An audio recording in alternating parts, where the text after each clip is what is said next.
Praise the Lord.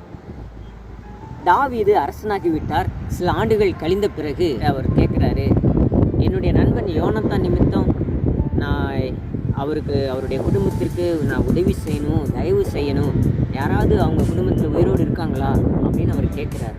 அப்போ அவருக்கு ஒரு தகவல் வருகிறது. லோதேபார் என்று சொல்லப்படுகிற அந்த இடத்துல யாரோ ஒருவருடைய வீட்டில் தங்கியிருந்த யோனத்தானின் மகன் மேவிபோசேத்திற்கு திடீரென்று ராஜாவினிடத்திலிருந்து ஒரு வார்த்தை வருகிறது. நீ இங்கே இருக்க வேண்டாம், நீ எருசலேமுக்கு வந்துவிடு என்று கேட்ட உடனே அவருக்கு அவ்வளவு சந்தோஷம்.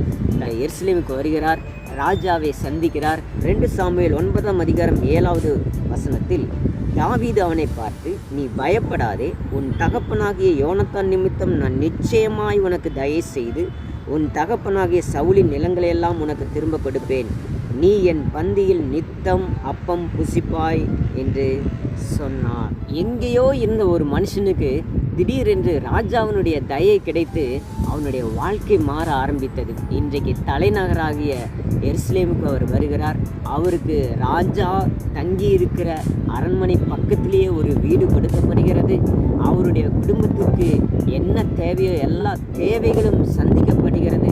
முகவரியை மாற்றியது, அவனுடைய உடைகளை மாற்றியது, வேதனைகளையும் மாற்றியது. ராஜாவினுடைய தயவை விட ஆண்டவருக்காக உண்மையாக ஆண்டவர் என்னை சந்திப்பார், ஆண்டவர் எனக்கு உதவி செய்வார். யாரெல்லாம் உண்மையாக விசுவாசத்தோட கர்த்தருக்காக நீங்கள் நின்று கொண்டிருக்கிறீர்களோ, இன்றைக்கு இந்த மாதத்தில் ராஜாவினுடைய தயவு உங்களை நோக்கி வருகிறது.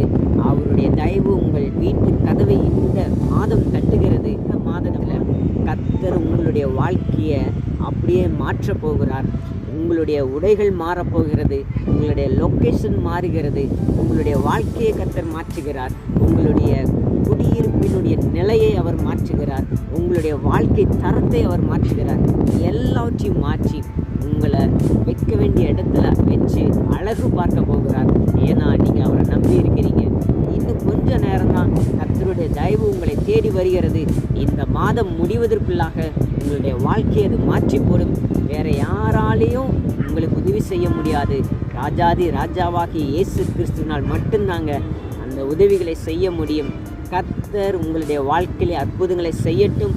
இந்த மாதம் கர்த்தருடைய தயவு உங்கள் மேலே இறங்கட்டும், உங்கள் குடும்பத்தின் மேலே இறங்கட்டும், உங்கள் பிள்ளைகள் மேலே இறங்கட்டும், உங்கள் பிஸ்னஸ் மேலே இறங்கட்டும், உங்கள் ஜாப் மேலே இறங்கட்டும், உங்களுடைய கேரியர் மேலே இறங்கட்டும், உங்களுடைய படிப்பு மேலே இறங்கட்டும். நீங்கள் எந்த காரியத்தை எதிர்பார்த்து நின்றுட்டுருக்கீங்களோ, இன்றைக்கு கர்த்தருடைய தயவு இறங்கி எதையெல்லாம் செய்யணுமோ, எதையெல்லாம் பண்ணணும்னு நீங்கள் எதிர்பார்க்குறீங்களோ அது எல்லாவற்றையும் செய்து உங்களை உயர்ந்த இடத்துல கொண்டு போய் நிறுத்துவதாக என்று இயேசுவின் நாமத்தில் உங்களுக்காக ஜெபிக்கிறேன். கர்த்தருடைய தயவு வருகிறது, கேட்ச் பண்ணிக்கோங்க.